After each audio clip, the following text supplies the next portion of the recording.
good to be here again. As this is a celebratory event for Tears on the Fence, I thought I'd read 3 poems that have something to do with it. And the first 2 poems were inspired by the wonderful workshops that David runs. I've been doing them online. And the third poem is one I read here, that was 3 years ago, maybe 4. And some people said they liked it, so I thought I'd read it again. The field. Edges of this field are blurred, as if an October mist sinking into mud brings with it a hint of long ago marsh. A lithic moment. 2 grey horses by the fence are still as stone. Here, half buried, a shape of bones is the skull of a sheep. A crease of time, as when Heaney saw the pennines in the spine of a dead mole. Landscapes of many epochs are near. But this is not an hour for epiphany, though deep past and deep future flow like the Arun's swift tides. This is not the poet's field, his treasure, his pearl of great price, where, absorbed in the moment, he turned aside. Here is a ditch of fragments, a squashed can of Red Bull, a disposable green vape, an empty bag of Grey's Marmite Crunch. In one corner of the field is a cairn of pebbles, a tiny shrine in memory of an accident on the racetrack road outside. Yet it feels like a threshold, a time of unfolding, a tadpole from spawn or moth from a cocoon. If only I had the skill to discover the meanings that are already there, to gaze at the horizon and for as much as a second see the reality of 100 million years. There are gulls in the windsweep, light in green space, pebbles, footprints, creatures, tracks, layers upon layers of time beneath my feet. Bridge in a city. My body stinks and shivers with the chill of vomit, but my bridge is unharmed. I am its bastion. Had it shattered in the storm, I would have ranted and raved like Xerxes, his pontoon destroyed, when he manacled the waves, whipping them with chains of iron.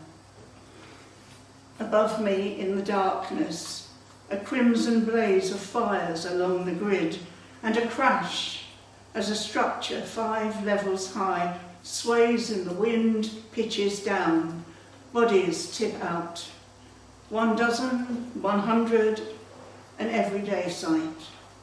The dredger's roar begins again. They are dumping debris to create new land, trying to fill the pit with cement and rock, blinding it with clay and dirt until the soil is raised. Folly. The very next storm will wash it away in a blink. Let them build on water with floating bridges, like this, my bridge. We exist on a shaky grid, an elevated and corroded network of pumps, pipes, ramshackle towers, and water littered with sewage and broken boats. Nothing moves, gridlocked. Refugees creep in from the countryside swamps. Unlock the barriers, they beg. Be our guide and lead us across the bridge to safety. All night I hear their cries beyond the gate. Fires still smoulder against a starless sky. Barnacles grip the underside of the bridge. I can feel them with my fingers, countless. I think there might be mussels in the water, and maybe oysters. Finally, essence. It was a warm day when he knelt there, stone in hand and ready over the rhino's corpse. Belly rumbling and hungry for meat, he was anxious to salvage the fruits of his butchery: sinew, marrow, hide. Alert to scavengers, he crouched down low. His tongue could have tasted the blood.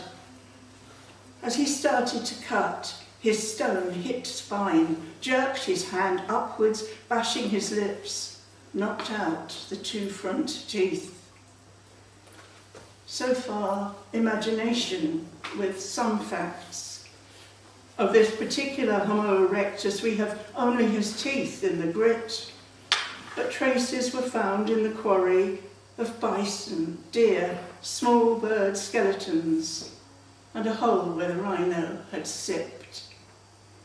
There were hand axes too, curved in a teardrop shape. A teardrop shape, the perfect form. Were there tears in his eyes? Did he flinch with pain? And anyway, does it matter? There is plenty to weep for, then and since. And the bleeding gum of a Stone Age man is a footling thing, like dust in a dry stone wall. So he set out for the watering hole. It might have been sunny, might have been late. He may have walked with other men. Perhaps there was an argument and someone punched his teeth out. Maybe he was pursued by a wolf and fell, hurting his poor face. Conjecture again, and I doubt if he thought beyond hunting and home. Never suspected the essence of him would later transform to less than a shadow in chalk.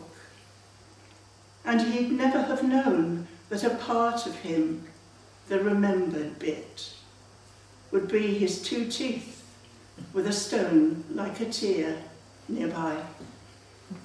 Thank you.